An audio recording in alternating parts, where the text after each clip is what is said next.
Hello दोस्तों, स्वागत है आप लोगों का इन्फॉर्मेट एजुकेशन में। सो गाइस, मेरा नाम है रोहित प्रजापति एंड आज हम बात करने जा रहे हैं about marketing versus human resource के बारे में। इससे पहले हमने एक वीडियो बना रखी है, काफ़ी पहले बनाई थी वैसे तो, लेकिन एक रिक्वेस्ट आई थी कुछ दिन पहले ही कि सर एक मार्केटिंग वर्सेस ह्यूमन रिसोर्स बनाओ। इससे पहले हमने बना रखा था मार्केटिंग वर्सेस फाइनेंस के बारे में। तो काफ़ी कुछ जानने को मिलेगा आपको इस वीडियो में, तो इस वीडियो को लास्ट तक जरूर देखें। तो चलो शुरू करते हैं। देखो, ठीक है। सो देखो, सबसे पहले तो मैं एक चीज़ बता दूं आपको कि कभी भी अगर आप कोई अपनी स्पेशलाइजेशन या फिर कोई भी अगर आप डिग्री, सिर्फ एमबीए ही नहीं, कोई भी डिग्री चूज़ करते हो ना, तो नेवर सिलेक्ट योर स्पेशलाइजेशन और degree on the basis of your salary. मतलब अगर आपको उस डिग्री करने के बाद कितनी सैलरी मिल रही है ना, उसके बेस पे कभी भी आपको ये सिलेक्ट नहीं करना चाहिए कि आपको कौन सी डिग्री करनी है। ये सारी चीज़ें होती है ना, ये आपको इंटरेस्ट के बेस पे सिलेक्ट करनी चाहिए। ठीक है, select on the base of your interest. आपका किस चीज़ में इंटरेस्ट है, क्या चीज़ आपको करना पसंद है, कौन सी ऐसी चीज़ है जो आप पूरे दिन भी करोगे तो आपको कोई दिक्कत नहीं है ना, जिसमें आपका मन लगता है। बहुत सारी चीज़ें हैं आज के टाइम में दुनिया में करने को। पहले का एक ज़माना था जब 30-40 साल पहले, जब मतलब इतनी सारी चीज़ें हुआ नहीं करती थी, लिमिटेड चीज़ें थी, लोगों को उस हिसाब में उसी इन चीज़ों में से कुछ कुछ करना पड़ता था। आज के टाइम में बहुत, यार वैसे भी पहले भी था, लेकिन लोग एक्सप्लोर नहीं कर पाते थे उतना, शायद रिसोर्सेज नहीं थे या फिर तरीका नहीं पता था। लेकिन आज के टाइम में तो है ना, आज के टाइम में तो लोगों को इतना पता है कि बहुत सारी चीज़ें हैं दुनिया में करने को। तो आपको आपके पसंद की चीज़ जिसमें आपका मन लगता है वो मिल ही जाएगा। चाहे आप गेम खेलना पसंद करते हो, चाहे आप पढ़ना पसंद करते हो, चाहे एडमिनिस्ट्रेशन देखना आपको अच्छा लगता है, चाहे मैनेजमेंट में, इंजीनियरिंग में, उसमें भी बहुत बहुत वैरायटी है। ठीक है, कंप्यूटर साइंस भी है, मैकेनिकल भी है। ठीक है, ये इंजीनियरिंग की बात हो रही है बेसिक सी, लेकिन एमबीए में भी लगभग 50 से भी ज़्यादा स्पेशलाइजेशन हैं। तो आपको आपकी पसंद की स्पेशलाइजेशन जरूर मिल जाएगी। तो अपने हिसाब से जिस चीज़ में आपको पसंद हो वही करना चाहिए। ठीक है, फिर आता है इसी में कि पोजीशंस। ठीक है, पोजीशंस के बेस पे भी नहीं करना चाहिए कि आपको कोई पोजीशन मिलेगी। ये सब एक टाइटल होते हैं भाई, आपको लुभावने से टाइटल दिए जाते हैं ताकि आपको अच्छा लगे कि हाँ भाई आपको कुछ मिला है। ठीक है, और इजी या फिर हार्ड, मतलब जॉब उस कोर्स को करने के बाद इजी हो जाएगी या हार्ड हो जाएगा, ऐसा भी नहीं सोचना चाहिए। ठीक है, जहाँ आपका इंटरेस्ट होगा ना वहाँ मज़ा आना ही आना है, चाहे वो कितना हार्ड जॉब हो, चाहे वो कितना ही। और अगर इंटरेस्ट नहीं है ना, कितना भी इजी जॉब होगा ना, मज़ा नहीं आएगा, बोर हो जाओगे, छोड़ दोगे। ठीक है, तो इन चीज़ों पे सिलेक्ट ना करें। ठीक है, अपने इंटरेस्ट के बेस पे सिलेक्ट करें। ठीक है, ये तो क्लियर हो गया ना सबसे पहले। अब बात करते हैं एमबीए वर्सेस मार्केटिंग की। तो देखो, मार्केटिंग से आपको बहुत सारी चीज़ें समझ आ जाएंगी कि क्या क्या होता है। वैसे तो हमने भी एक मार्केटिंग के ऊपर ना पूरी की पूरी सीरीज़ बना रखी है। अगर आपने नहीं देखी है तो ज़रूर देखना। इस वीडियो को देखने के बाद मार्केटिंग मैनेजमेंट की पूरी सीरीज़ अवेलेबल, लगभग 30 के आसपास वीडियो है। बहुत सारी नॉलेज मिलेगी आपको मार्केटिंग से रिलेटेड। ठीक है, सो मार्केटिंग में क्या है, आपको पढ़ने को मिलेगा लाइक प्रमोशन, सेल्स कैसे करनी होती है, प्रमोशन कैसे करने होते हैं, कैसे मार्केटिंग कैंपेन बनाए जाते हैं, बिजनेस डेवलपमेंट, मार्केटिंग कैंपेन जब मैं बताया, मार्केट रिसर्च, मार्केट से रिलेटेड रिसर्च कैसे करना है, जो आप प्रोडक्ट बना रहे हो, कोई सर्विस दे रहे हो, उससे रिलेटेड रिसर्च कैसे करना है, कॉम्पिटिटर्स के बारे में जानना, और भी बहुत सारी चीज़ें होती हैं जो कि पूरा का पूरा ओवरऑल एक किसी ऑर्गेनाइजेशन के बिजनेस को बढ़ाने में फोकस करा जाता है। ठीक है, तो ये मार्केटिंग का ऑब्जेक्टिव होता है। और मार्केटिंग एक पूरी पूरी एक साइक्लिक प्रोसेस होता है, शुरुआत से लेके लास्ट तक चलता रहता है, चलता रहता है, चलता रहता है। मतलब प्रोडक्ट बनाने से पहले रिसर्च करनी होती है, रिसर्च करते हुए समझना पड़ता है कि भाई सामने वाले को प्रोडक्ट या जो भी सर्विस आप देने वाले हो वो किस तरीके की चाहिए। फिर जब आप उसको सेल कर रहे हो या फिर कोई प्रोडक्ट सर्विस प्रोवाइड करा रहे हो, उस टाइम भी देते रहे, उस टाइम भी रिसर्च चल रही होती है, उस टाइम भी उसको उसके प्राइस के हिसाब से देना होता है। फिर देने के बाद भी सर्विस दी जाती है, आफ्टर सेल सर्विस जिसे कहते हैं, कस्टमर सेटिस्फैक्शन या फिर कस्टमर सपोर्ट कह सकते हो आप।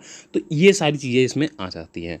ठीक है, इन एमबीए एचआर में आपको ह्यूमन रिसोर्स है, तो ह्यूमन रिसोर्स जो होता है उसको मैनेज करना सीखना आता है। ह्यूमन रिसोर्स कहाँ होते हैं, कहाँ कैसे यूज़ किया जाता है, ऑर्गेनाइजेशंस में यूज़ किया जाता है। जो बड़ी बड़ी ऑर्गेनाइजेशंस होती हैं, स्पेशली मैन्युफैक्चरिंग ऑर्गेनाइजेशंस का एग्जांपल लेते हैं, जहाँ पर कार्स वगैरह मैन्युफैक्चर हो रही हों, ये बाइक्स वगैरह मैन्युफैक्चरिंग होती हैं, या फिर और भी कोई भी चीज़ पूरे भारत में मैन्युफैक्चर होती है, चाहे वो बिस्किट से लेके चाहे कुछ भी हो। मैन्युफैक्चर जो होती है ना, वहाँ पर एचआर का बहुत इंपॉर्टेंट रोल होता है, क्योंकि वहाँ बहुत सारे लोग इन्वॉल्व होते हैं और उन सबको मैनेज करना होता है। तो उनको उसके लिए कौन चाहिए होते हैं, एचआर चाहिए होते हैं। इनका क्या काम होता है कि इनको देखना होता है internal matter specifically related to employees, जैसे मैंने बताया। तो एम्प्लॉयज़ से रिलेटेड देखना होता है, सैलरी टाइम से मिल रही है कि नहीं मिल रही है, किसको कितनी देनी है, कैसे देनी है, ये सारी चीज़ें। प्रमोशन कब देना है, किसको किसको अप्रेजल देना है, ठीक है। कॉन्फ्लिक्ट कोई हो जाता है, कोई दिक्कत हो जाती है आपकी ऑर्गेनाइजेशन में, आपस में लड़ाई झगड़े हो रहे हैं, तो उसको कैसे फटाफट सॉल्व करें। और सबसे इंपॉर्टेंट चीज़, वो कॉन्फ्लिक्ट होने से पहले ही कैसे रोक दिया जाए, मतलब कॉन्फ्लिक्ट हो ही ना, इस चीज़ पे इंपॉर्टेंट स्पेशली फोकस करते हैं एचआर, ठीक है। फिर आ जाता है यूटिलाइजेशन ऑफ ह्यूमन रिसोर्स। जो भी आपकी ऑर्गेनाइजेशन में एम्प्लॉय वर्क कर रहा है उसको अच्छे से यूटिलाइज़ करना, उससे अच्छे से काम लेना एक एचआर की ही जिम्मेदारी होती है। वो ही प्रोवाइड करते हैं कि किसको कौन सा काम करना है। बहुत सारी चीज़ें होती हैं इसमें, ऑपरेशंस वाले भी आ जाते हैं और एचआर वाले भी ऑपरेशंस में काम करते हैं, वो डिपेंड करता है आपके ऊपर। तो ये सारी ओवरऑल चीज़ें मिलती हैं, ठीक है। एक बेसिक तौर पे मैंने आपको समझाया, आपको समझने को मिलेगी मार्केटिंग में एंड एचआर में। तो अब यहाँ से आपको चूज़ करना है कि भाई मेरे को कौन सा चीज़ पसंद है इन दोनों में से। दोनों में से कुछ भी आपको पसंद हो सकता है, अगर आपको सिर्फ इन दोनों में से ही कोई चूज़ करना है तो ये डिपेंड करता है। और आज के टाइम में बहुत सारी यूनिवर्सिटीज़ हैं, बहुत सारे कॉलेज हैं जो आपको ड्यूअल एमबीए स्पेशलाइजेशन प्रोवाइड कराते हैं, मेजर और माइनर। मेजर इन दोनों में से कोई सा भी आप मेजर ले सकते हो, जिसको आप मेन अपना स्पेशलाइजेशन समझ सकते हो, और एक माइनर हो जाएगा जिसमें आपको मतलब लगभग उस माइनर, मान लो मार्केटिंग माइनर में ले ली तो उसमें से 2 सब्जेक्ट्स आपको पढ़ने को पड़ेंगे, या फिर आपने एचआर माइनर ले ली तो आपको उसमें से 2 सब्जेक्ट पढ़ने को मिलेंगे। मेजर लिया है तो उसमें लगभग 4 या 5 सब्जेक्ट होंगे, डिपेंड ऑन योर कॉलेज और योर यूनिवर्सिटी, ठीक है। तो इस हिसाब से हो जाएगा। और अगर आप किसी एक पर्टिकुलर में जाना चाहते हो तो चूज़ कर लो कि आपको क्या पसंद है, कैसा पढ़ना पसंद है।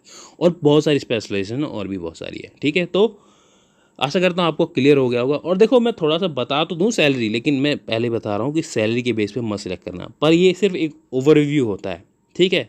उससे आपको ये समझ आता है कि हाँ भाई आपको मिलने कितने वाला है। तो सैलरी बहुत ही ज़्यादा वेरी करती है एमबीए में, क्योंकि कॉलेजेस बहुत तरह के हैं, ठीक है। टॉप कॉलेज भी हैं, अच्छे कॉलेज, अच्छी क्वालिटी की एजुकेशन प्रोवाइड कराने वाले कॉलेज भी हैं, और ऐसे कॉलेज भी हैं जो मतलब उतना अच्छा एजुकेशन प्रोवाइड नहीं कर पाते या फिर प्लेसमेंट वगैरह प्रोवाइड नहीं कर पाते।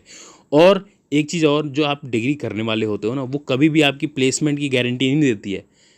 आपकी डिग्री सिर्फ आपको पढ़ाने के लिए, आपको नॉलेज देने के लिए है। कभी भी उसको गारंटेड मत लेके चलना कि आपको प्लेसमेंट प्रोवाइड कराएगी, चाहे कितने भी टॉप से टॉप कॉलेज में जाओ, ठीक है। हमेशा अपनी स्किल पे रिलाई करो, जो आपको सीखने को मिलता है, जो आपको समझने को मिलता है, उन चीज़ पे रिलाई करो, उसके दम पे चलो, ठीक है। किसी कॉलेज या किसी यूनिवर्सिटी के प्लेसमेंट के दम पे एडमिशन मत लो, ठीक है। पर फिर भी मैं बता दूं कि दोनों की दोनों जो स्पेशलाइजेशन है उनका काफ़ी अच्छा स्कोप है। एचआर में थोड़ा सा ये है कि भाई वो मतलब जहाँ पे बड़ी ऑर्गेनाइजेशन होती है ना, वहाँ पर ज़्यादा स्पेसिफिकली ज़्यादा एचआर्स को हायर किया जाता है।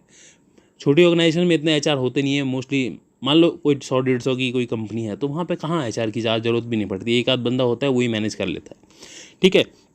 लेकिन आप कर सकते हो, ऐसा कोई वो नहीं है कि नहीं मिलेगी जॉब मिल जाती है, ऐसी बात नहीं है। थोड़ा बहुत एक्सपीरियंस ले, धीरे धीरे शुरुआत में कुछ मेहनत करनी पड़ती है, और अगर आप किसी अच्छे से कॉलेज से कर रहे हो तो फिर तो बहुत ईजिली मिल जाती हैं जॉब्स, वहाँ प्लेसमेंट मिल जाती हैं। लेकिन जैसे मैंने पहले बताया कि कभी भी उनके बेस पर रिलाई नहीं करना, अपनी स्किल्स के बेस पर रिलाई करो, ठीक है।